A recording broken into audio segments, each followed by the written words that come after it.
السلام علیکم۔ اگر آپ ہمارے چینل پہ نئے ہیں تو اس کو سبسکرائب کر لیں اور بیل آئیکن کو پریس کرنا مت بھولیے گا تاکہ ہماری ہر آنے والی ویڈیو کا نوٹیفیکیشن آپ کو مل سکے۔ میں جتنی بھی خوبصورت تھی سب یہی کہتے تھے کہ میں اپنے گھر پر راج کروں گی اور اپنے شوہر کے دل کی اکیلے مالکن ہوں گی۔ میں خود بھی اپنے حسن پر بہت نازا تھی، مجھے اپنے حسن کا ادراک تھا اور میں اسے اچھے طریقے سے بنا سنوار کر بھی رکھتی تھی، لیکن مجھے نہیں پتا تھا کہ زندگی میں کچھ چیزیں ایسی بھی ہوتی ہیں جو حسن سے بھی آگے بہت ضروری ہوتی ہیں، اور جب اس چیز کا ادراک ہوا تب تک بہت دیر ہو چکی تھی اور میں تب منہ کے بل گر چکی تھی۔ مجھے اندازہ نہیں تھا کہ میری وجہ سے مجھے ایسا بھی ہو سکتا ہے، میرا جان چھڑکنے والا شوہر مجھ سے یوں دور ہو جائے گا، میری ساس کا رویہ یوں بدل جائے گا۔ میں بے خبر تھی، اور پھر جب اس کا پتہ چلا تب تک وقت ہاتھ سے نکل چکا تھا۔ میرا نام مہانور ہے اور میں ایک شادی شدہ عورت ہوں۔ میرا تعلق ایک بہت غریب گھرانے سے تھا۔ میرے گھر میں ہم 6 بہنیں، اماں، ابا، ہم سب رہتے تھے۔ ابا کو نشے نے مارا ہوا تھا، وہ ہر وقت نشے میں ہی گھوم رہا ہوتا تھا۔ کسی نے بس ابا کو ایک دن تھوڑا سا نشہ کیا دے دیا، اس کے بعد ابا سب کچھ گنوا بیٹھا۔ ابا نے پھر نشے کو نہیں چھوڑا، وہ کسی کام کاج کا نہیں رہا۔ ہم 6 بہنیں اور اماں ہم سب مل کر گھر پر ہی بیٹھ کر کام کرتے۔ اماں نے لوگوں کی سلائی کا کام پکڑ لیا، اس کے علاوہ ہاتھ کی سوئیاں بنا دینی اور کبھی کسی کے کھیر بنا دینے، کسی کے لیے کوئی کام کر دینا۔ گو کہ ان کاموں میں تو بہت تھوڑے تھوڑے پیسے ملتے تھے، لیکن پھر بھی ہم ان تھوڑے پیسوں کے لیے ہی کام کرتے تھے، ورنہ گھر کا خرچ کیسے چلتا؟ کیونکہ گھر کا واحد مرد تو ابا تھا جو نشے کی وجہ سے کسی کام کا نہیں تھا۔ میں بالکل بہت خوبصورت ایک لڑکی تھی، بالکل اپنی اماں پر پڑی تھی۔ جو بھی مجھے ایک بار دیکھتا تو وہ لازمی پلٹ کر دیکھتا۔ اماں نے جب گھر میں یوں غربت دیکھی تو ہمیں اپنے پڑوں میں ہی چھپا لیا۔ اماں نے ہمیں زمانے کی ہوا نہیں لگنے دی اور نہ ہی باہر نکلنے دیا۔ نہ تو ہم محلے میں کہیں آتے جاتے تھے اور نہ ہی اماں ہمیں کہیں جانے دیتی تھی۔ محلے سے کوئی آ جاتا تو بس سلام دعا کر کے اپنے کمرے میں چلے جاتے۔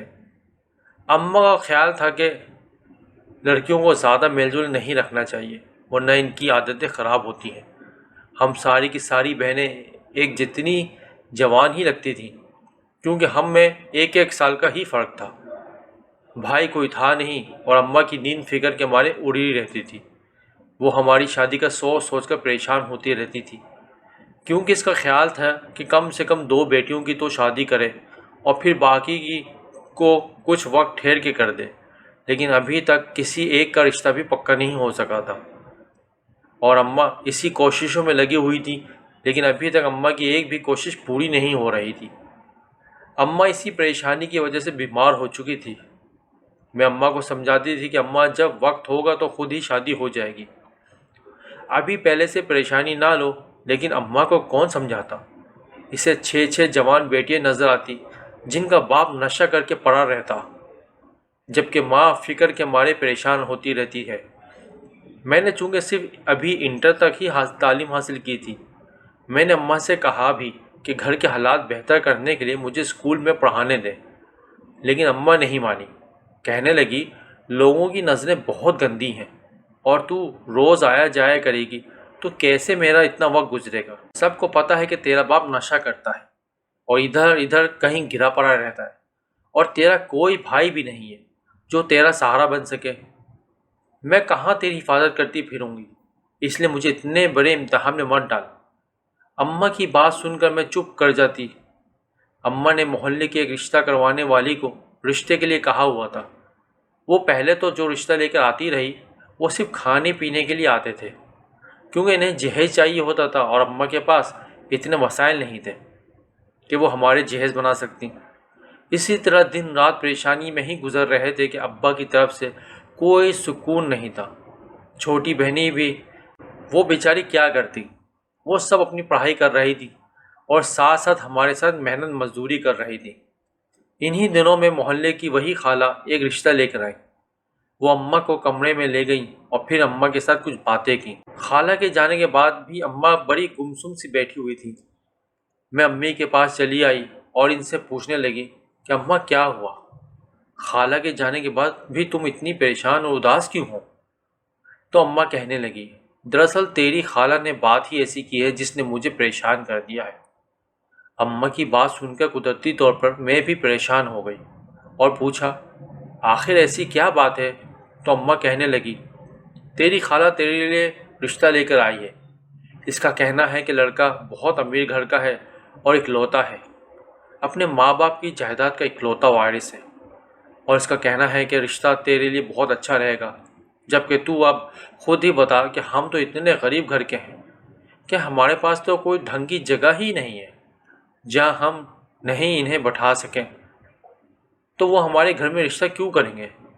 لیکن نسرین اصرار کر رہی ہے کہ اس کا کہنا ہے کہ لڑکے کو صرف خوبصورت لڑکی چاہیے، یہی ڈیمانڈ ہے کہ لڑکی خوبصورت ہونی چاہیے، امیر ہو یا غریب انہیں اس بات سے کوئی فرق نہیں پڑتا، اور تیرے حسن کا تو نسرین کو اچھی طرح اندازہ تھا، اسی لیے اس نے تیرے لیے بات چلائی ہے، اور وہ لوگ تجھے دیکھنے کے لیے آنا چاہتے ہیں، اور میں پریشان ہو کے رہ گئی کہ یہ رشتہ کسی بھی طرح سے ہمارے معیار کا نہیں، لیکن نسرین اصرار کر رہی ہے کہ رشتہ بہت اچھا ہے اور اماں کا ہاتھ سے نکالنا نہیں چاہیے، تو اب تو یہی بتا میں کیا کروں؟ اماں نے پریشانی سے ہاتھ ملتے ہوئے کہا، تو میں خود سوچ میں مبتلا ہو گئی، آخر جتنے امیر وہ لوگ ہیں، ہمارے گھروں میں ان کو کہاں رشتے پسند آئیں گے؟ بے شک انہیں خوبصورت لڑکی چاہیے، اور میں ہوں بھی بہت خوبصورت، لیکن پھر بھی ہمارا اور ان کا کوئی جوڑ نہیں۔ میں نے بھی اماں کی ہاں میں ہاں ملا کر انہیں منع کر دیا کہ ہمیں ایسے گھر میں رشتہ نہیں کرنا، لیکن وہ کہتے ہیں کہ نصیب کی بات تھی اور نصیب جڑے ہوئے تھے، تو سلمان کی امی کو میں بہت زیادہ پسند آئی، اور انہوں نے اسی وقت اپنے ہاتھ سے انگوٹھی اتار کر میری انگوٹھی میں پہنا دی۔ یہ ایک قسم کے باقاعدہ منگنی کا اعلان تھا، اور میں اور اماں ایک دوسرے کو ہکا بکا دیکھتے رہ گئے۔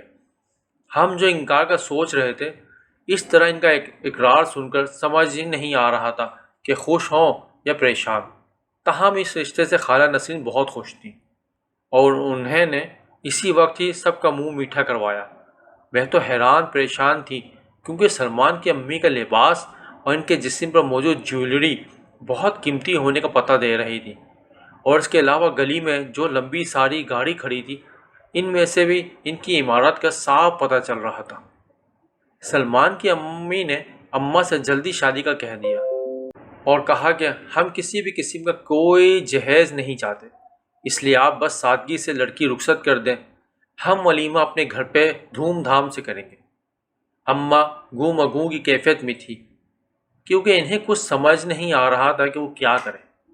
رشتہ ہر لحاظ سے اچھا تھا، لیکن ہمارا طبقاتی فرق کسی طور بھی میچ نہیں کرتا تھا، لیکن اماں نے بھی یہی سوچا کہ شاید میرا رشتہ اچھی جگہ پر ہونے کی وجہ سے باقی بہنوں کے لیے بھی اچھی جگہ پر کوئی رشتہ ہو جائے، اسی لیے اماں نے بھی اس رشتے کے لیے ہاں کہہ دی، اور یوں میری شادی کی تیاریاں شروع ہو گئیں، اور میں رخصت ہو کر سلمان کی دلہن بن کے اس کے کمرے میں موجود تھی۔ سلمان نے بھی شادی کی پہلی رات جب مجھے دیکھا، بار بار دیکھا، تو دیکھتے ہی رہ گئے۔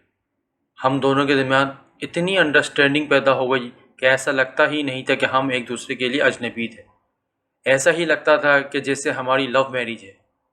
سلمان میرا بہت خیال رکھتے، اسی طرح میں بھی ان سے بہت محبت کرتی ہوں اور ان کا خیال رکھتی۔ سلمان کی امی کے ساتھ بھی میری بہت اچھی دوستی تھی، اور وہ بھی مجھ سے بہت محبت کرتی۔ شادی کا 2 سال کا عرصہ گزر گیا۔ سلمان کی امی اب اکثر دبے دبے لفظوں میں بچے کے بارے میں سوال کرتی۔ ان کا خیال تھا کہ شاید ہم کوئی وقفہ کر رہے ہیں، لیکن ایسا کچھ بھی نہیں تھا، یہ اللہ کی طرف سے ہی دیر تھی۔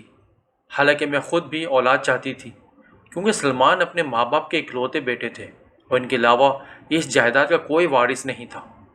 اب سلمان کی اولاد سے ہی اس گھر نے آباد ہونا تھا، لیکن وہ کہتے ہیں نا کہ اولاد اللہ کی قسمت والوں کو دیتا ہے۔ شاید ابھی ہماری قسمت اتنی اچھی نہیں تھی کہ ہم بھی اس لسٹ میں شامل ہوا کرتے کرتے 5 سال گزر گئے، لیکن میری اولاد نہ ہو سکی۔ میرا شوہر بھی اب مجھ سے بے اعتنائی برتنے لگ گیا تھا، اسے بھی چونکہ اولاد چاہیے تھی، اس لیے وہ اب دوسری عورت میں دلچسپی لینے لگ گیا تھا۔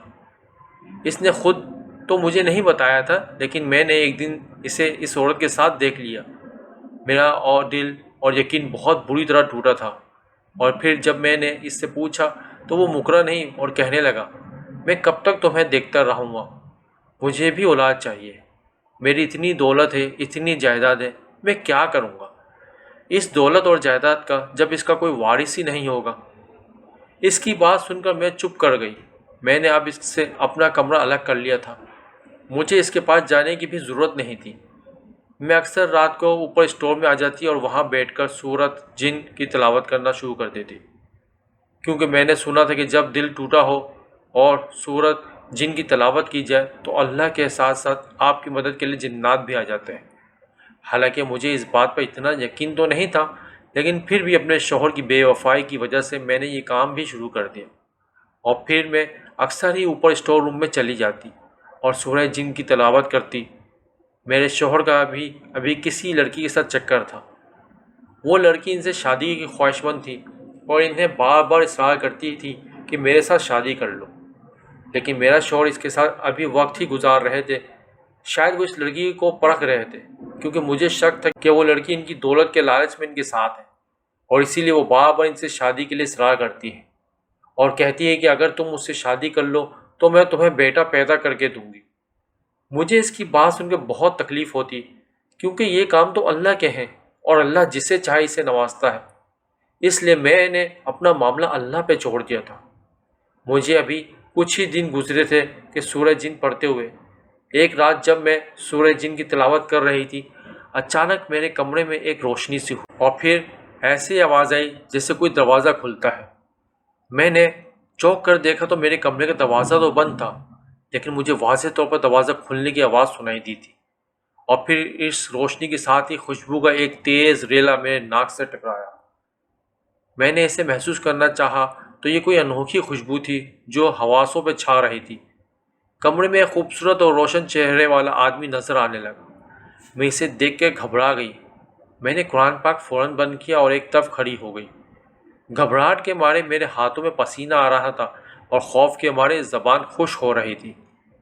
میں بار بار اسے دیکھ رہی تھی اور وہ بدستور مجھے دیکھ رہا تھا، اور پھر کہنے لگا، پریشان نہ ہو، میں آپ کی مدد کے لیے آیا ہوں۔ اس کی بات سن کر میں حیران رہ گئی اور کہنے لگی، تم ہو کون؟ تو وہ کہنے لگا، میں ایک جن ذات ہوں۔ تمہاری تلاوت سن کر رک گیا۔ تم بڑے دکھی دل کے ساتھ تلاوت کر رہی تھی۔ تمہاری آواز میرے دل پر اثر کرتی ہے اور مجھ سے آگے بڑھا ہی نہیں گیا، اسی لیے میں یہاں پر رک گیا۔ تم فکر مت کرو، میں تمہارے ساتھ ہوں۔ اس کی یہ بات سن کر میں اتنا خوفزدہ ہوئی کہ فوراً وہاں سے بھاگ اٹھی اور نیچے آ کر ہی اپنے کمرے میں سانس لیا۔ دیکھا تو میرا شوہر گھر آ چکا تھا اور وہ اس وقت اپنا کچھ کام کرنے میں مصروف تھے۔ مجھے یوں جو کمرے میں آتے دیکھا تو حیرانی سے پوچھنے لگے، تمہیں کیا ہوا ہے؟ ایسی حواس باختہ کیوں بھاگی آئی رہی ہو؟ میں نے کچھ دیر اپنے حواسوں کو سنبھالا اور کہا، بس یوں ہی میں ڈر گئی تھی اور بے رخی سے صوفے پہ جا کے لیٹ گئی۔ اپنے شوہر کی بے وفائی نے مجھے جتنا توڑ دیا تھا، میرے لیے کوئی اور چیز اتنی اہمیت نہیں رکھتی تھی۔ میں نہیں چاہتی تھی کہ میرا گھر خراب ہو اور میں اپنے شوہر کو چھوڑ کر جاؤں، اسی لیے ان کی بے وفائی کے باوجود ان کے ساتھ تھی۔ حالانکہ اب تو میری ساس کا رویہ بھی میرے ساتھ اچھا نہیں تھا، حالانکہ انہیں بھی پتہ تھا کہ میں اس معاملے میں بالکل بے بس تھی، اور اب نہ جانے وہ جنذات کون سا تھا جو میرے پیچھے لگ گیا تھا۔ زندگی میں پہلے کیا کم مشکلات تھیں جو ابھی ایک نئی مصیبت سر پر پڑ گئی تھی۔ میں خوفزدہ ہوتی ہوئی صوفے پہ نہ جانے کس وقت سو گئی، مجھے کچھ ہوش نہ رہا۔ صبح جب میری آنکھ کھلی تو میرے شوہر بیڈ پر سو رہے تھے۔ میں بڑی اداسی سے ان کو دیکھتی رہی۔ ایک وقت تھا جب یہ شخص میرے اوپر جان چھڑکتا تھا، اور ایک وقت ہے جب یہ مجھے سے اتنا بیگانہ ہو چکا ہے۔ نہ جانے اولاد اتنی ضروری کیوں ہے؟ میں اکثر یہ بات سوچتی ہوں، اور اگر اتنی ضروری ہے تو میں پھر اس سے محروم کیوں ہوں؟ میں بے دلی سے اٹھ کر باہر آ گئی تو سلمان کی امی باہر ہی ٹی وی لاؤنج میں بیٹھی ہوئی تھی۔ ان کو سلام کر کے میں کچن میں چلی آئی۔ اس وقت مجھے چائے کی بہت طلب ہو رہی تھی۔ اپنے لیے چائے کا کپ بنا کر جیسے ہی میں نے مڑ کر دیکھا، وہی رات والا جن ذات کچن میں کھڑا تھا اور میری طرف ہی دیکھ رہا تھا۔ میں نے تھوک نگلتے ہوئے اسے کہا، تم یہاں؟ تو وہ کہنے لگا، ہاں میں یہاں پر ہوں اور اب میں یہیں پر رہوں گا۔ تمہیں میں نے رات کو بھی بتایا تھا کہ میں بے بسی سے اسے دیکھنے لگی۔ میں نے اسے کہا، میری زندگی میں پہلے کیا کم مشکلات تھیں جو تم بھی چلے آئے ہو؟ وہ کہنے لگا، دیکھو میں خود سے یہاں نہیں آیا، تم نے مجھے بلایا تھا، میں تو تمہاری مدد کے خیال سے آیا ہوں، اس لیے تم گھبراؤ مت، میں یہیں پر رہوں گا۔ اس کی بات سن کر میں خون کے گھونٹ پی کر رہ گئی۔ نہ جانے کس وقت میں نے کس بے وقوف کے مشورے پر عمل کر لیا تھا اور اب ایک نئی مصیبت میں گرفتار ہو گئی تھی۔ آج کا دن اتنا برا تھا کہ میں کہیں پر بھی دل نہیں لگ رہا تھا میرا، اس لیے میں اپنی ساس کو بتا کر اپنی امی کی طرف چلی آئی۔ امی کے گھر میں بھی اس وقت صرف چھوٹی بہن ہی ہوتی تھی، باقی سب کی شادیاں ہو چکی تھیں اور ابا کا تو انتقال ہو گیا ہو۔ نشے نے ان کو اندر سے اتنا ختم کر دیا تھا کہ ان کے اندر کچھ بچا ہی نہیں تھا، اسی لیے وہ ایک رات اچانک ہی خون کی الٹی آنے کے باعث انتقال کر گئے۔ اس کے بعد سے اماں اور چھوٹی بہن ہی گھر پہ ہوتے تھے۔ آج کل چھوٹی بہن کا رشتہ بھی دیکھا جا رہا تھا اور امید ہے کہ جلدی اس کی شادی بھی طے کر دی جائے گی۔ اماں کے گھر آ کے مجھے ہمیشہ ہی سکون ملتا تھا، آج بھی ایسا ہی ہوا۔ میں نے جیسے ہی اماں کی گود میں سر رکھا تو آنسو خود بخود بہہ نکلے۔ اماں میرا درد جانتی تھیں، مجھے کہنے لگی، بیٹا یہ اللہ کے کام ہے، تو ان میں دخل اندازی ہم نہیں کر سکتے، جب اس کی رحمت ہوگی وہ خود تجھے نواز دے گا۔ اماں نے مجھے تسلی دیتے ہوئے کہا، لیکن میں نے ان سے کہا، کب اللہ مجھے نوازے گا؟ مجھے کتنی دیر ہو گئی صبر کے ساتھ تڑپ رہی ہوں، لیکن اللہ میرے اوپر رحمت ہی نہیں کر رہا۔ میرا گھر خراب ہو جائے گا، میری ساس کا موڈ بنا رہتا ہے، میں کیا کروں؟ میں بری طرح سے رونے لگی کہ اچانک مجھے ایسا محسوس ہوا جیسے کسی نے میرے آنسو پوچھے ہوں، لیکن اماں کا ہاتھ تو میرے بالوں میں تھا، پھر میرے آنسو کس نے پوچھے؟ میں ایک دم گھبرا کر اٹھ بیٹھی تو دیکھا سامنے ہی وہ جن ذات کھڑا تھا۔ میری آنکھیں خوف سے پھیل گئیں، مجھے امید نہیں تھی وہ یہاں پر بھی موجود ہوگا۔ اماں نے یوں مجھے اچانک اٹھتے دیکھا تو پوچھنے لگی، کیا ہوا؟ ڈر گئی ہے؟ میں نے کہا، اماں بس کچھ عجیب سا احساس ہوا تھا۔ وہی اٹھ کر دیکھ رہی تھی تو اماں کہنے لگی، کچھ نہیں ہے، بیٹھ جا، آرام سے بیٹھ، آرام سے، میں تیری پسند کے چاول بناتی ہوں، کھانا کھا کے جانا۔ میں اماں کو روکنا چاہتی تھی، انہیں اپنے پاس بٹھانا چاہتی تھی، لیکن نہ جانے کیا ہوا، میری زبان پہ جیسے تالا پڑ گیا ہو۔ اماں اٹھ کے باہر چلی گئیں اور میں بدستور اس جن ذات کی طرف دیکھ رہی تھی جو ابھی سامنے موجود تھا۔ میرے دن رات عجیب سے ہو گئے تھے، حالانکہ وہ مجھے کچھ کہتا تھا نہیں، لیکن نہ جانے کیا بات تھی، مجھے اس سے بہت خوف آتا تھا اور میں گھبرا جاتی تھی۔ میرے شوہر بھی اکثر میری اس کیفیت پر چونک جاتے اور کہتے، کیا بات ہے، تم اس طرح خوفزدہ کیوں رہتی ہو؟ لیکن میں اب انہیں کیا بتاتی کہ کیا معاملہ ہے۔ آج بھی وہ کافی دیر سے گھر آئے تھے اور گھر آ کر بھی وہ فون پر اسی لڑکی سے بات کر رہے تھے۔ میں چونکہ کمرے میں ہی تھی اس لیے ان کی سب باتیں سن رہی تھی۔ وہ اس سے کہہ رہے تھے کہ آج مجھے بہت اچھا لگا جس طرح تم نے مجھے سرپرائز کیا اور میرے لیے اتنی اچھی پارٹی رکھی۔ وہ بہت خوش ہوئے۔ میں دل ہی دل میں گھرکتے جا رہی تھی ان کی باتیں سن کر کہ اچانک ڈریسنگ ٹیبل پر بڑا پرفیوم نیچے گر گیا اور چکنا چور ہو گیا۔ میرا شوہر چونک اٹھے اور ڈر تو میں بھی گئی تھی، میں بھی خوفزدہ نگاہوں سے اسی طرف دیکھ رہی تھی۔ میرے شوہر پوچھنے لگے، یہ کیسے گرا؟ کس نے گرایا؟ تو میں نے ڈرتے ڈرتے نام میں سر ہلا دیا تو وہ سوچتی نگاہوں سے سامنے دیکھنے لگا۔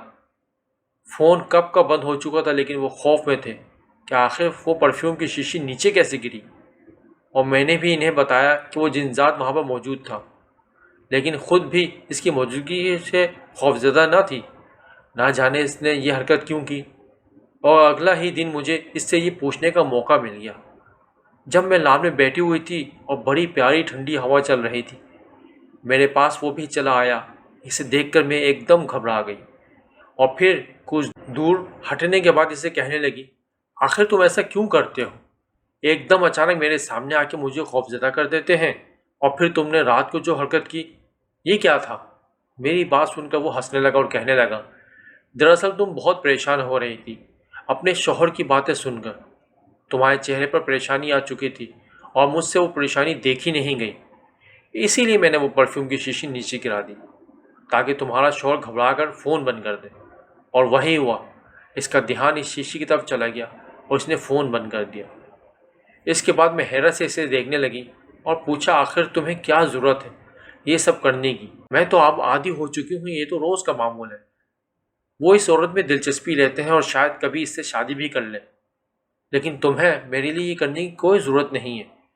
میں نے انہیں سختی سے کہا تو وہ کہنے لگا، اگر تم عادی ہو چکی ہوتی تو تم کبھی بھی اسی طرح وہ بیٹھ کر وہاں پریشان نہ ہو رہی ہوتی۔ تم صرف یہ ظاہر کرتی ہو کہ تم عادی ہو چکی ہو، جبکہ حقیقت میں ایسا کچھ بھی نہیں۔ اس کی بات سن کر میں ایک لمحے کے لیے چپ ہو کر رہ گئی اور پھر اٹھ کر اندر آ گئی۔ سامنے ہی ٹی وی لانچ میں سلمان کی امی بیٹھی ہوئی تھی۔ انہوں نے مجھے دیکھ کر پوچھا کہ تم لان میں اکیلی بیٹھی کیا بولے جا رہی تھی؟ میں نے تمہیں ٹیریس سے دیکھا تو تم اکیلی باتیں کیے جا رہی تھی۔ ان کی بات سن کر میں نے کہا، نہیں، وہ میں کچھ سوچ رہی تھی تو شاید بلند آواز میں سوچنے لگی ہوں۔ میں نے چور نظروں سے ان کی طرف دیکھتے ہوئے کہا، کیونکہ مجھے تو یہ معلوم ہی نہیں تھا کہ وہ مجھے دیکھ رہی ہیں۔ اس کا مطلب ہے انہیں صرف میں دکھائی دیتی تھی، انہیں وہ جن ذات نظر نہیں آیا تھا۔ میں بہت حیران ہوئی اور پھر فوراً بھاگ کر کمرے کی طرف چلی گئی۔ ابھی چونکہ دوپہر کا وقت تھا اور میرے شوہر کے آنے میں کافی ٹائم تھا، اسی لیے کمرے میں بیٹھ کر اپنی زندگی کے بارے میں سوچنے لگی کہ جو کچھ بھی میرے ساتھ ہو رہا تھا یہ بالکل ہی غیر معمولی تھا۔ میں نے اپنے گھر کو بنانے کے لیے بہت محنت کی تھی، میں نے اپنے شوہر کی محبت کو پانے کے لیے بہت کچھ کیا تھا، لیکن اب صرف شادی کو 5 سال گزر چکے تھے اور میرا شوہر صرف ایک بچے کی وجہ سے مجھ سے اتنا دور ہو چکا تھا۔ حالانکہ ڈاکٹر نے ہر طرح سے تسلی دی تھی، اس نے کہا تھا کہ کسی بھی وقت معجزہ ہو سکتا ہے، امید مت چھوڑیں، لیکن میرے شوہر تو جیسے نا امید ہو چکے تھے اور وہ اب میری دوسری عورت میں دلچسپی لینے لگے تھے۔ میں انہیں سمجھاتی تھی کہ یہ مایوسی ہے، آپ مایوسی نہ کریں، لیکن نہ جانے انہیں کس بات کا خوف تھا جو وہ اس طرح کرنے پر مجبور تھے۔ سلمان کی امی کو میں بالکل حق بجانب سمجھتی تھی، کیونکہ وہ اپنے بیٹی کی اولاد چاہتی تھی اور یہ ان کا حق تھا، لیکن اس میں میرا کوئی قصور نہیں تھا۔ اور اب یہ جنزات والا مسئلہ اٹھ چکا تھا اور میں عجیب پریشانی میں گھرا چکی تھی۔ وہ جنزات بار بار مجھے دکھائی دیتا۔ میں اگر کسی سے یہ بات کرتی تو شاید وہ یہ سمجھتا کہ یہ جنزات مجھ پر حاوی ہو چکا ہے، جبکہ ایسا کچھ بھی نہیں تھا۔ لیکن میں کسی بھی ساتھ یہ بات شیئر کر کے اب اس سے خود پر ہنسنے کا موقع نہیں دے سکتی تھی۔ مجھے خود ہی اس معاملے سے نکلنا تھا، اسی لیے میں نے اپنی چھوٹی بہن کو فون کیا۔ وہ دوسرے شہر میں بیاہی ہوئی تھی، وہ بھی اپنے گھر خوش تھی اور اس کے 2 بچے تھے۔ میں نے اس سے فون کیا اور کہا کہ مجھے اس مسئلے سے نکلنے کے لیے حل بتاؤ۔ اس نے میری بات سنی اور پریشانی کا اظہار کر کے کہنے لگی، آپی، یہ تو بہت بڑا مسئلہ ہے، آپ کو چاہیے کہ آپ اپنی ساس یا اپنے شوہر سے یہ مسئلہ ڈسکس کریں۔ یہ نہ ہو کہ اسی وجہ سے ہی آپ کی اولاد نہ ہو رہی ہو۔ اس کی بات میں مجھے دم محسوس ہوا۔ ہو سکتا ہے وہ جنزات ہی رکاوٹ بنا ہوا ہو، وہ نہیں چاہتا ہوگا کہ میری اولاد ہو اور میں مکمل طور پر اپنے شوہر کی محبت میں مبتلا ہو جاؤں۔ وہ یقیناً خود غرضی کے ساتھ ایسا سوچ رہا ہوگا۔ اپنی چھوٹی بہن کی بات سے مجھے ایک نئی سمت مل گئی اور میں نے اسی میں سوچنا شروع کر دیا کہ ہو نہ ہو یہ جنزات میرے خیر خواہ نہیں ہے۔ یہ ظاہر تو مجھے اب ہوا ہے، ضرور یہ پہلے سے ہی موجود تھا، اسی لیے میری ابھی تک اولاد نہیں ہوئی۔ اور پھر اپنی بہن کی ہدایت کے مطابق میں نے اب زیادہ سے زیادہ پڑھائی کرنی شروع کر دی تھی۔ میں ہر وقت باوضو رہتی اور اللہ سے دعا مانگتی رہتی، کیونکہ بہرحال مجھے تو اولاد چاہیے تھی۔ پڑھائی کرنے سے اتنا زور ہوا تھا کہ مجھے اب بہت سکون ہونے لگا تھا۔ میں اب نماز کی پابند کرتی تھی اور ہر وقت باوضو رہ کر کچھ نہ کچھ پڑھتی رہتی تھی۔ اب کافی دن ہو چکے تھے، مجھے وہ جنزات دوبارہ نظر نہیں آیا۔ اب میں مطمئن ہو چکی تھی۔ میں اپنے شوہر کو بھی ان کے حال پر چھوڑ دیا تھا کہ جب انہیں خود ہی اس لڑکی کی خود غرضی کا احساس ہوگا تو وہ خود اسے چھوڑ دیں گے، اور مجھے امید تھی کہ جلد ہی ایسا ہو جائے گا۔ اسی لیے میں اب کافی مطمئن تھی کہ انہی دنوں میں میرے ساتھ باقی میں سلپ ہو گئے اور انہیں دنوں میری ساس باتھ روم میں گر گئی اور انہیں کافی چوٹ آئی۔ وہ 3-4 دن ہاسپٹل میں داخل رہنے کے بعد گھر آ گئیں۔ ان کی حالت کافی خراب تھی۔ میں نے ان کی خدمت میں کوئی کسر نہیں چھوڑی، دن رات میں ان کے پاس ہی رہتی اور جتنا بھی ہو سکتا میں ان کی خدمت کرتی۔ میری ساس چونکہ پہلے بھی میرے ساتھ اچھی تھی اور میرے ساتھ ان کا رویہ بہت اچھا رہا، لیکن اب صرف بچہ نہ ہونے کی وجہ سے وہ مجھ سے ذرا دور ہو گئی تھی، لیکن میری اس خدمت نے انہیں پھر سے میرے قریب کر دیا۔ وہ مجھے دعائیں دیتی نہ تھکتی تھی اور سلمان سے بھی یہی کہتی تھی کہ میری بہو ہیرا ہے۔ ہیرا میں نے جب اسے پہلی بار دیکھا تھا تو تبھی میں نے سوچا تھا کہ یہی میری بہو بنے گی، اور دیکھ لو وقت نے میرا فیصلہ غلط ثابت نہیں کیا۔ اپنی ساس کے الفاظ میرے لیے بہت قیمتی تھے، لیکن ابھی بھی ہمارے بیچ ایک مسئلہ تھا، اور وہ یہ کہ میری اولاد نہیں تھی۔ سانس کے گرنے کی وجہ سے بہت سارے لوگ ان کی خیر خبر کے لیے گھر آ رہے تھے۔ گھر میں ہر وقت آنا جانا لگا ہوا تھا۔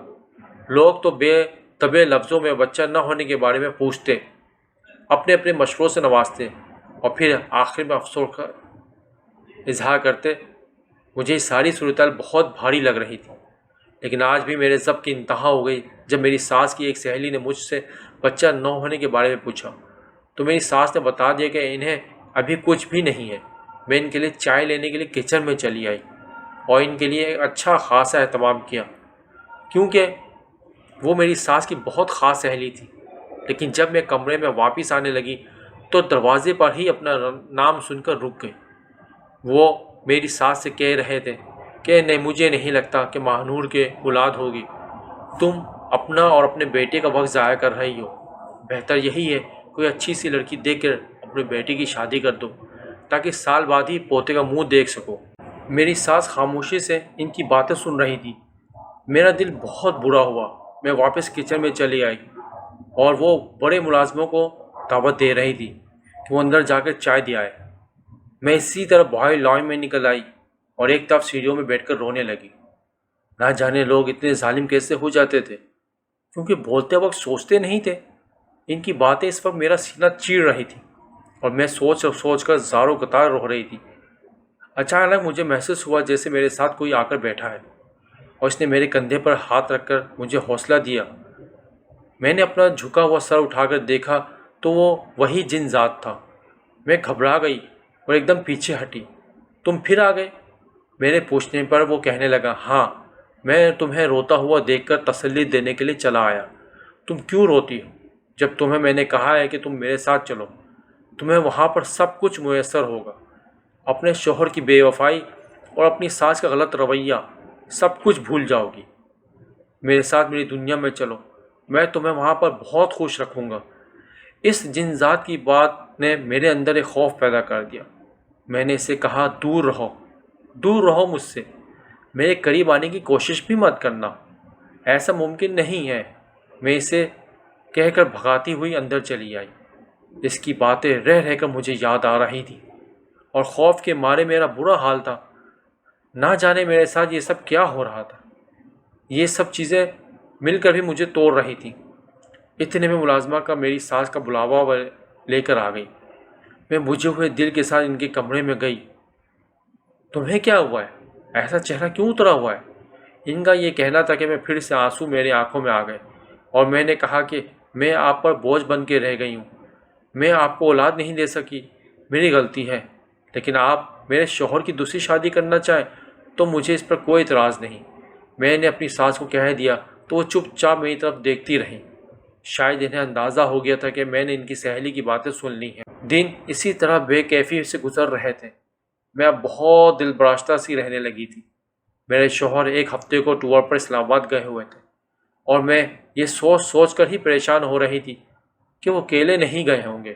مجھے تو ویسے بھی معلوم نہیں تھا کہ وہ کس کو ساتھ لے کر گئے ہیں یا اکیلے گئے ہیں، لیکن شک ایسا ناک تھا جو میرے دل میں کنڈلی مار کر بیٹھ گیا تھا۔ میں جتنا ہو سکتا اپنے آپ کو خوش رکھنے کی کوشش کرتی اور اپنی نماز اور پڑھائی میں بہت توجہ دیتی۔ اس دن بھی کچھ ایسا ہی ہوا۔ آج موسم چونکہ بدل رہا تھا تو میں نے سوچا کہ سردیوں کے کپڑے وغیرہ نکال دیے جائیں۔ میں یہی سوچ کر اوپر اسٹور میں چلے آئی اور میں نے سردیوں کے کپڑے نکالنے اور ان کا ایک ڈھیر وہاں پر لگا چکا تھا۔ ان کو دیکھ کر اب مجھے کوفت ہو رہی تھی کہ میں یہ سب اٹھا کر نیچے کیسے لے کر جاؤں گی۔ میں یہی سوچ کر پریشان ہو رہی تھی کہ اسی دوران اچانک مجھے محسوس ہوا جیسے میرے پیچھے کوئی کھڑا ہے۔ میں نے گھبرا کے مڑ کر دیکھا تو وہی جن ذات وہاں پر کھڑا تھا اور مجھے دیکھتے رہا تھا۔ میں گھبرا گئی اور آنکھیں خوف کے مارے پھیل گئیں۔ کچھ دیر بعد اپنے حواس کو قابو کرنے کے بعد میں نے اس سے کہا کہ تم پھر آ گئے، تو وہ کہنے لگا، تم پریشان تھی اس لیے چلا آیا، اور ویسے بھی میں یہیں پر رہوں گا، کتنی بار میں تمہیں بتا چکا ہوں۔ اتنے میں اس نے وہ سارے کپڑے اٹھائے اور غائب ہو گیا۔ نہ جانے وہ کدھر گیا۔ مجھے کچھ سمجھ ہی نہیں لگی۔ میں بھی گھبرائی ہوئی نیچے اتر آئی۔ اسٹور کا دروازہ بھی اسی طرح کھلا چھوڑ آئی تھی کیونکہ مجھے ایک دم بہت گھبراہٹ ہونے لگی تھی۔ میں نیچے آئی تو دیکھا وہ کپڑوں کا ڈھیر میرے کمرے پر بیڈ پر پڑا تھا۔ میں حیرت زدہ رہ گئی۔ اس جنزاد نے وہ سارے کپڑے لا کر میرے بیڈ پر ڈھیر کر دیے تھے اور قریب ہی کھڑا مسکرا رہا تھا۔ نہ جانے مجھے کیا ہوا کہ ایک زوردار سا چکر آیا اور میں بے ہوش ہو کر گر گئی۔ اس وقت میں کسی ہاسپٹل کے کمرے میں تھی اور میری ساس میرے پاس ہی تھی۔ میں نے اٹھنے کی کوشش کی تو میری ساس نے کہا لیٹ ہی رہو، ابھی تم ٹھیک نہیں ہو۔ میں نے دوبارہ سر پر تکیے پر ہی گرا لیا اور اپنی ساس سے کہا مجھے کیا ہوا تھا۔ میرا سر اس وقت بہت دکھ رہا تھا اور بار بار چکر محسوس ہو رہے تھے۔ تو میری ساس کہنے لگی تم بے ہوش ہو کر گر گئی تھی تو میں ملازم کی مدد سے تمہیں ہاسپٹل لے کر آئی ہوں۔ تمہارے لیے خوشخبری ہے، تم ماں بننے والی ہو۔ میری ساس نے مجھ پر یہ انکشاف کیا تو میں حیرت سے ان کا منہ دیکھنے لگی۔ کچھ دیر تک تو مجھے سمجھ ہی نہیں آئی کہ انہوں نے کیا کہا، سچ بھی بولا ہے کہ جھوٹ بولا۔ میں نے دوبارہ ان سے پوچھا کیا واقعی آپ سچ کہہ رہی ہیں؟ کیا واقعی میں ماں بننے والی ہوں؟ تو میری ساس کہنے لگی ہاں بالکل، ڈاکٹر نے تمہارے ٹیسٹ کیے جن کی رپورٹ مثبت آئی ہے، تم واقعی ماں بننے والی ہو۔ میری ساس نے خوشی سے چہکتے ہوئے لہجے میں کہا۔ تو میں نے بے اختیار اللہ کا شکر ادا کیا اور پھر اپنی ساس سے سلمان کے بارے میں پوچھا تو وہ کہنے لگی اسے بھی میں نے یہ اطلاع دے دی ہے اور وہ واپس ہی آ رہا ہے، ابھی کچھ دیر تک آ جائے گا، تم سب اپنا خیال رکھو۔ میری ساس نے مجھے اتنی بڑی خوشخبری سنائی تھی کہ مجھ سے خود پر کنٹرول کرنا مشکل ہو رہا تھا۔ بے اختیار میرے آنسو بہہ نکلے تھے اور میں روتے ہوئے اللہ کا شکر ادا کر رہی تھی جس نے مجھے اپنی نعمت سے نوازا۔ مجھے بے چینی سے سلمان کا انتظار تھا کہ کب وہ آتے اور وہ یہ خبر سن کر کیسے خوش ہوں گے۔ میں ان کے بارے میں سوچ کر خوش ہو رہی تھی آخرکار سلمان بھی آ جائے، اور میری توقع سے بھی بڑھ کر وہ بہت خوش تھے۔ راستے سے مٹھائی لے کر آئے تھے، انہوں نے ہم سب کا منہ میٹھا کروایا اور میرے ہاتھ میں تھام کر انہوں نے جیسے اپنی محبت کا یقین دلایا ہو۔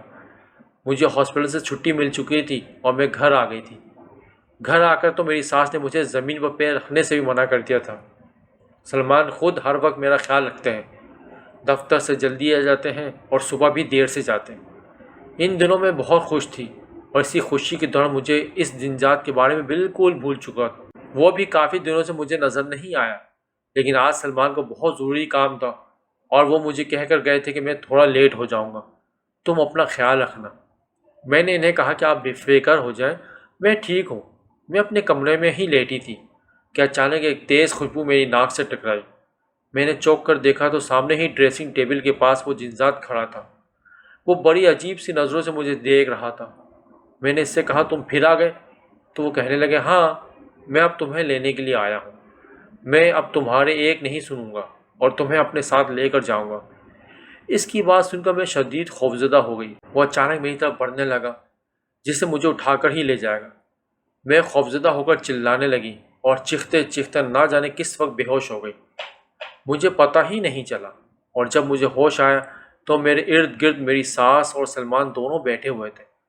میں اپنے دکھتے ہوئے سر کو ہاتھ سے دباتی ہوئی اپنی ساس سے پوچھنے لگی امی مجھے کیا ہوا ہے؟ تو وہ کہنے لگی مجھے تو خود معلوم نہیں، تم اچانک کمرے میں چیخ رہی تھی، میں جب بھاگی آئی تو تم اس وقت تک بے ہوش ہو چکی تھی، نہ جانے تم نے ایسا کیا دیکھ لیا جو تم اس طرح چلا رہی تھی۔ میری ساس نے مجھ سے پوچھا تو مجھے وہ جنزاد یاد آ گیا۔ میری آنکھوں میں ایک دم خوف اتر آیا۔ میری ساس کہنے لگی کیا بات ہے بیٹا، تم کچھ چھپا تو نہیں رہی؟ کوئی مسئلہ ہے تو بتاؤ، ہم اسے دور کریں گے۔ اس حالت میں تمہارا اس طرح طبیعت خراب کرنا اچھی بات نہیں ہے۔ میں نے چند لمحے سوچا اور پھر سلمان کو اپنی ساس کو اس جنزاد کے بارے میں سب کچھ بتا دیا۔ سلمان تو یہ بات سن کر بہت خوفزدہ ہوئے۔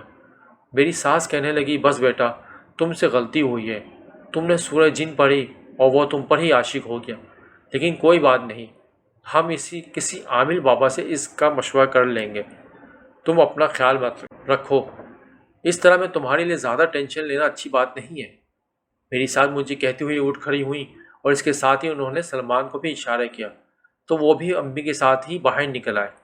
مجھے نہیں معلوم اس کے بعد ان دونوں میں کیا بات ہوئی، لیکن اگلے ہی دن ایک عامل بابا گھر پر چلے آئے۔ انہوں نے آ کر میرے اوپر دم کیا اور کہا کہ جب تک تمہارا بچہ نہیں ہو جاتا تب تک یہ تعویذ پہن کر رکھنا۔ میں نے ان کی ہدایت پر اس طرح عمل کیا۔ میں اب پہلے سے زیادہ نماز کی پابندی کرتی تھی اور پڑھائی کے لیے بھی میں ہر وقت تسبیح کرتی رہتی، کیونکہ اب میرے ساتھ ساتھ میرا بچہ بھی تھا اور مجھے اس کی بہت فکر تھی۔ وہ بچہ میرے لیے بہت قیمتی تھا، اس کے ساتھ ہی میرے گھر کی بنیاد کا دار و مدار تھا، اور یوں عامل بابا کی طرف سے میرا باقاعدہ علاج شروع ہو گیا۔ اس دن کے بعد گو کہ مجھے وہ نظر تو نہیں آیا تھا، لیکن پھر بھی مجھے ایک احساس رہتا جیسے میرے پاس کوئی ہے، جیسے کوئی میرے پاس آ کر بیٹھ گیا ہے، جیسے میں اکیلی موجود نہیں ہوتی بلکہ میرے پاس ہر وقت کوئی نہ کوئی رہتا ہے۔ یہ احساس ایک دم سے ہوتا اور میں چونک جاتی، لیکن جب میں دیکھتی تو کمرے میں کوئی موجود نہ ہوتا۔ میرے دل میں خوف سا پھیل جاتا۔ میں اسی لیے اب کمرے سے اٹھ کر باہر ٹی وی لانچ میں آ کر بیٹھ جاتی اور سارا دن اپنی ساس کے ساتھ وہیں پہ گزار دیتی۔ وہ بھی میرے خوف کو سمجھتی تھی، اس لیے میرا خاص طور پر خیال رکھتی۔ ایک ملازمہ میرے لیے رکھ دی گئی تھی جو میری ہر ضرورت پوری کرتی۔ آج اس بات کو 3 مہینے ہو چکے تھے اور ان 3 ماہ میں مجھے وہ دن ذات دوبارہ نظر نہیں آیا۔ عامل بابا روز آ کر میرے اوپر دم کرتے اور ان کا دیا ہوا تعویذ بھی میں نے پہن رکھا ہوا تھا۔ میری ساس نے آج صدقے کے بکرے بھی لیے تھے، کیونکہ میری پریگنینسی کے پہلے 3 ماہ خیر و خیریت سے گزرنے تھے۔ آج میرا موڈ بڑا اچھا تھا، اسی لیے سلمان جب گھر آئے تو میں نے ان سے آئس کریم کی فرمائش کی تو فوراً ہی گاڑی نکال کر مجھے آئس کریم کھلانے لے گئے۔ راستے میں نے سلمان سے اس لڑکی کے بارے میں پوچھا جو سلمان کے ساتھ تھی، اور سلمان کا اس کے ساتھ افیئر تھا۔ میری بات سن کر وہ ذرا سنجیدہ ہو گئے اور کہنے لگے، اچھا ہوا تم نے یہ بات خود ہی کر دی، میں بھی تم سے یہ بات کرنا چاہتا تھا۔ سلمان کی بات سن کے میرا دل ایک دم تیزی سے دھڑکا اور وہ پھر کہنے لگے، دراصل میں تم سے معافی مانگنا چاہتا تھا۔ میں نے تمہارے ساتھ جو کچھ کیا بہت غلط کیا۔ اولاد کے لیے میں اس عورت میں دلچسپی لینے لگ گیا، لیکن وہ لالچی نکلی۔ وہ چاہتی تھی کہ میں تمہیں طلاق دے دوں اور یہ گھر اس کے نام کر دوں، پھر وہ مجھ سے شادی کرے گی۔ ٹھیک ہے، میں ابھی اتنا بھی پاگل نہیں ہوا تھا کہ اس کی بے جا فرمائشیں مان کر اسے اپنا بنا لوں، اس لیے میں نے خاموشی سے اختیار کر لی اور میری خاموشی سے تنگ آ کر وہ پیچھے ہٹ گئی۔ یہ سب تمہارا دل دکھانے کی سزا ہے۔ میں بھول گیا تھا کہ اولاد ہونا یا نہ ہونا تمہارے ہاتھ میں نہیں ہے، یہ سب اللہ کے کام ہے۔ ہو سکتا ہے کہ اگر میں دوسری عورت سے شادی کر لیتا تو ممکن تھا کہ اس میں سے میری اولاد نہ ہوتی، لیکن میں نے تمہیں کٹہرے میں کھڑا کر دیا۔ میں نے تمہیں غلط سمجھا، اس لیے مجھے معاف کر دو، آئندہ ایسی غلطی نہیں کروں گا۔ سلمان نے سنجیدہ انداز میں کہتے ہوئے مجھ سے معافی مانگی۔ پھر میں نے ان سے کہا، آپ کو مجھے معافی مانگنے کی کوئی ضرورت نہیں۔ میں نے سلمان سے کہا تو وہ میری طرف دیکھ کر مسکرا دیے اور کہنے لگے، مجھے تم سے یہی امید تھی۔ اور پھر وقت جیسے پڑ لگا کر اڑ گیا۔ آج ہماری زندگی کا بہت خاص دن تھا۔ آج وہ دن تھا جس کا انتظار میں نے اتنے برسوں سے کیا تھا۔ آج میرا بیٹا پیدا ہوا، میری گود میں موجود تھا۔ میری ساس، میری امی اور سلمان کے چہرے اس وقت خوشی سے چمک رہے تھے۔ میرے ساتھ ساتھ سارے ہاسپٹل میں مٹھائی بانٹی اور ہزاروں کے نوٹ نکال کر میرے اوپر میرے بیٹے کا صدقہ دیا۔ سلمان اور میں بہت خوش تھے کیونکہ اب ہماری فیملی مکمل ہو گئی تھی۔ ہمارا بیٹا اس دنیا میں آ چکا تھا، لیکن جیسے ہی میں نے نگاہ دروازے کے ساتھ موجود ایک کھڑکی پہ پڑی تو دیکھا وہاں پر وہی جنزاد کھڑا ہے اور بڑی عجیب نظروں سے میری طرف دیکھ رہا ہے۔ اس کی ایسی نگاہوں نے میرے پورے جسم میں ایک جھرجھری سی دوڑا دی اور میں بغیر پلکیں جھپکائے اسے دیکھتی جا رہی تھی۔ نہ جانے وہ اب کیا کرنے آیا تھا۔ میں یہ سوچ کر خوفزدہ ہو رہی تھی کہ کہیں وہ میرے بیٹے کو کوئی نقصان نہ پہنچا دے، اس لیے میں زیادہ ڈر رہی تھی، لیکن شکر ہے میرا ڈر بے معنی نکلا۔ کچھ لمحے بعد کھڑا رہنے کے بعد اس نے مسکرا کر مجھے دیکھا اور آہستہ سے مبارکباد دے کر وہاں سے چلا گیا۔ میرا اب سانس بحال ہوا تھا۔ مجھے اس وقت اپنے بیٹے کے علاوہ کسی کی پرواہ نہیں تھی اور میرا بیٹا محفوظ تھا۔ مجھے اس جنزاد کے جانے سے یہ یقین ہو چکا تھا وہ کبھی واپس نہیں آئے گا۔ میں اب بھی مطمئن ہو چکی تھی، اور ہاسپٹل سے گھر آنے کے بعد میری ساس نے میری بیٹے کا بہت بڑا عقیقہ کیا اور سارے خاندان کو اس میں مدعو کیا تھا۔ میری بہنیں اور اماں بھی آئے تھے۔ میں بہت خوش تھی اور اپنے بیٹے کو دیکھ دیکھ کر نثار ہوتی، جس نے میری زندگی کا رخ ہی بدل کر رکھ دیا تھا۔ بے شک اولاد سب سے بڑی نعمت ہوتی ہے۔